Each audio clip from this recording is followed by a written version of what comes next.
24년도 3월 31일 부활주일 묵상기도 드리겠습니다. 나의 뜻대로 살지 말게 하시고 성경구절 요한복음 7장 17절 말씀입니다. 사람이 하나님의 뜻을 행하려 하면 이 교훈이 하나님께로부터 왔는지 내가 스스로 말함인지 알리라. 아멘. 나의 아버지, 오늘도 주님의 은혜로 이 하루를 시작합니다.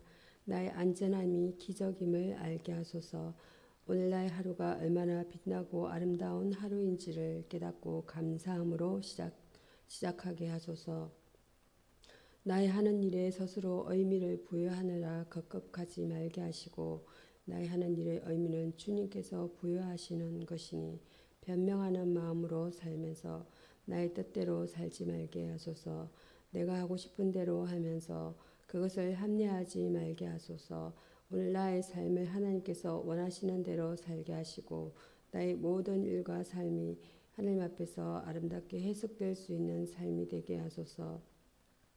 주님께서 주시는 힘으로 오늘을 살게 하시고, 내가 주님께서 주시는 힘으로 살고 있다는 것을 다른 사람들도 알게 하셔서 그것이 주님께 돌리는 영광이 되게 하소서. 오늘도 나에게 생명을 주신 예수 그리스도의 이름으로 기도합니다. 오늘의 성경 말씀 보겠습니다. 성경 말씀 사도행전 10장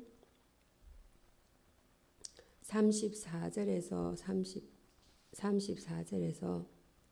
48절까지 말씀 교독하십니다. 베드로가 입을 열어 가로되 내가 참으로 하나님은 사람의 외모를 취하지 아니하시고 각 중 하나님을 경외하며 의를 행하는 사람은 다 받으시는 줄 깨달았도다. 만유의 주 되신 예수 그리스도로 말미암아 화평의 복음을 전하사 이스라엘 자손들에게 보내신 말씀 곧 요한이 그 세대를 반포하신 후에 갈릴리에서 시작하여 온 유대에 두루 전파된 그것을 너희도 알거니와. 하나님이 나사렛 예수에게 성령과 능력을 기름 붓듯 하셨음에 저가 두루 다니시며 착한 일을 행하시고 마귀에게 눌린 모든 자를 고치셨으니 이는 하나님이 함께 하셨음이라. 우리는 유대인의 땅과 예루살렘에서 그가 행하신 모든 일의 증인이라. 그를 그들이 나무에 달아 죽였으나 하나님이 사흘 만에 다시 살리사 나타내시되 모든 백성에게 하신 것이 아니오 오직 미리 택하신 증인 곧 죽은 자 가운데서 부활하신 후 그를 모시고 음식을 먹은 우리에게 하신 것이라. 우리를 명하사 백성에게 전도하되 하나님이 산자와 죽은 자의 재판장으로 정하신 자가 곧 이 사람인 것을 정언하게 하셨고 저에 대하여 모든 합독하십니다. 저에 대하여 모든 선지자도 전가되 저를 믿는 사람들이 다 그 이름을 힘입어 죄 사함을 받는다 하였느니라. 아멘. 사도행전 10장 34절에서 48절 말씀 복음의 진수라는 본문 내용을 은혜를 나누겠습니다. 베드로가 고넬료의 집에 와서 자신의 본 환상을 통하여 계시해 주신 내용을 언급하고 있습니다. 하나님께서 깨끗게 하셨습니다. 이 말은 하나님의 무한하시고 신비한 은혜 안에서 예수님의 십자가로 말미암아 모든 족속이 구속되었습니다. 구속되었다는 뜻입니다. 그러므로 복음 안에는 종교적인 우월감이나 종족적인 열등감이 있을 수 없다라는 것입니다. 그러한 것들은 복음 사역을 마비시키고 선교적 가업에 헌신하지 못하도록 막는 비복음적인 생각이라는 것입니다. 하나님은 사람의 외모로 취하지 않는다고 말씀하십니다. 유대인들은 사람의 외모가 선택의 척도라고 생각했습니다. 그러나 하나님이 인류를 받으시는 것은 외모가 아닙니다. 십자가를 통해 나타난 그분의 사랑을 바탕으로 된 것입니다. 속죄의 교회를 이해했다고 구원받는 것이 아니라 십자가의 은혜로 구원을 얻어 하나님을 경외하고 의를 행하며 자신이 소유한 빛에 복종하여야 합니다. 말씀을 전할 때 성령이 임했습니다. 베드로의 설교는 오직 그리스도만을 전하는 것이었습니다. 진정한 복음 전파는 그리스도께서 하신 일과 그것이 어떻게 우리에게 적용되었는가를 전파하는 것입니다. 그때 성령께서 임하셔서 역사하시고 사람들이 풍성한 생명을 얻는 역사가 일어납니다. 우리는 설교나 전도를 통해 성령께서 역사하시도록 성령님을 인정해야 합니다. 자신의 종교적 교리나 신조에 동의하지 않는다고 해서 다른 사람을 경멸해서는 안 됩니다. 여기서의 주제어는 복음입니다. 유앙겔리온 좋은 소식, 특별히 예수 그리스도를 통한 구원의 기쁜 소식을 가리킵니다. 마태복음 11장 5절, 누가복음 4장 8절, 히브리서 4장 2절, 베드로전서 1장 12절. 즉 예수 그리스도의 죽음을 통하여 주어진 하나님의 구원을 의미합니다. 이어서 전해드릴 말씀은 고린도전서입니다. 고린도전서 15장 말씀입니다. 고린도전서 15장 1절에서 11절까지 함께 교독하십니다. 형제들아 내가 너에게 전한 복음을 너희로 알게 하노니 이는 너희가 받은 것이요 또 그 가운데 선 것이라. 너희가 만일 내가 전한 그 말을 굳게 지키고 배에 믿지 아니하였으면 그로 말미암아 구원을 받으리라. 내가 받은 것을 먼저 너희에게 전하였노니 이는 성경대로 그리스도께서 우리 죄를 위하여 죽으시고 장사 지낸 바 되셨다가 성경대로 사흘 만에 다시 살아나사 게바에게 보이시고 후에 12 제자에게와 그 후에 500의 형제에게 일시에 보이셨나니 그 중에 지금까지 대다수는 살아있고 어떤 사람은 잠들었으며 그 후에 야고보에게 보이셨으며 그 후에 모든 사도에게와 맨 나중에 만삭되지 못하여 난 자 같은 내게도 보이셨느니라. 나는 사도 중에 지극히 작은 자라 내가 하나님의 교회를 핍박하였으므로 사도라 칭함을 받기에 감당치 못할 자로다. 그러나 내가 하나 된 것은 하나님의 은혜로 된 것이니 내게 주신 그의 은혜가 헛되지 아니하여 내가 모든 사도보다 더 많이 수고하였으나 내가 한 것이 아니오 오직 나와 함께 하신 하나님의 은혜로라. 합독하십니다. 그러므로 내나 저희나 같이 전파하며 너희도 이같이 믿었느니라. 아멘. 고린도전서 15장 1절에서 11절 말씀 오직 하나님의 은혜라는 본문 내용 은혜를 나누겠습니다. 우리는 본문에서 언제든지 겸손하고 바람은 하나님의 이름이 높임을 받는 것뿐인 사도 바울을 만나게 됩니다. 바울이 부활하신 주님을 만났음을 전가합니다. 바울이 주의 사도가 되게 된 것은 부활하신 주님을 만났기 때문이었습니다. 주의 교회들에 대해 위협과 살기가 동동했던 그를 다메섹 도상에서 주님은 자기를 나타내 보이심으로 부르셨고 이방을 위한 사역을 맡기셨으며 기독교 역사상 가장 위대한 자치를 남길 수 있게 하셨습니다. 주님을 만나야 충성스러운 사역자가 될 수 있다는 것입니다. 바울의 겸손에 대한 대정가합니다. 9절입니다. 나는 사도 중에 지극히 작은 자라 사도라 칭함을 받기에 감당치 못할 자로다.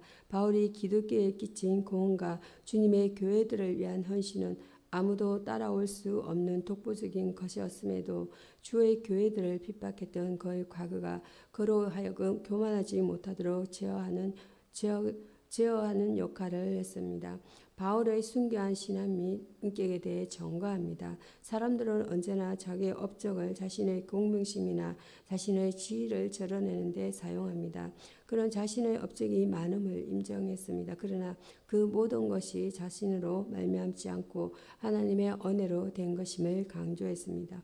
우리가 본받고 따라야 할 신앙이요 인격입니다. 그리하여 하나님께 영감을 돌려야 합니다. 하나님의 이름을 높이는 것이 최고의 신앙이요 경건임을 명심해야 합니다. 여기서의 주제어는 은혜입니다. 행과 가리스.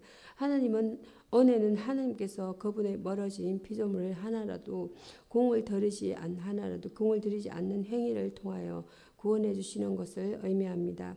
이 은혜는 언약을 통해 나타났으며 예수 그리스도를 통해 성취가 되었습니다. 이어서 전해드릴 말씀은 요한복음입니다. 요한복음 20장입니다. 요한복음 20장 1절에서 20장 1절에서 18절까지 교독하십니다. 안식 후 첫날 이른 아침 아직 어두울 때에 막달라 마리아가 무덤에 와서 돌이 무덤에서 옮겨간 것을 보고 시몬 베드로와 예수께서 사랑하시던 그 다른 제자에게 달려가서 말하되 사람들이 짐을 무덤에서 가져다가 어디 두었는지 우리가 알지 못하겠다 하니 베드로와 그 다른 제자가 나가서 무덤으로 갈새 둘이 같이 다름질을 하더니 그 다른 제자가 베드로보다 더 빨리 달려가서 먼저 무덤에 이르러 굽으려 세마포 놓인 것을 보았으나 들어가지는 아니하였더니 시몬 베드로는 따라와서 무덤에 들어가 보니 세마포가 놓였고 또 머리를 쌌던 수건은 세마포와 함께 놓이지 않고 딴 곳에 개겨 있더라. 그때야 무덤에 먼저 갔던 그 다른 제자도 들어가 보고 믿더라. 저희는 성경에 그가 죽은 자 가운데서 다시 살아나야 하리라 하신 말씀을 아직 알지 못하더라. 이에 두 제자가 자기들의 집으로 돌아가니라. 11절입니다. 막달라 마리아에게 나타나십니다. 마리아는 무덤 밖에 서서 울고 있더니 울면서 굽으려 무덤 속을 들여다보니 흰옷 입은 두 천사가 예수의 시체에 뉘었던 곳에 하나는 머리편에 하나는 발편에 앉았더라. 천사들이 가로되 어찌하여 여자여 어찌하여 우느냐 가로되 사람이 내 주를 가져다가 어디 두었는지 내가 알지 못함이니이다. 이 말을 하고 뒤로 돌이켜 예수께서 서 계신 것을 보았으나 예수이신 줄을 알지 못하더라.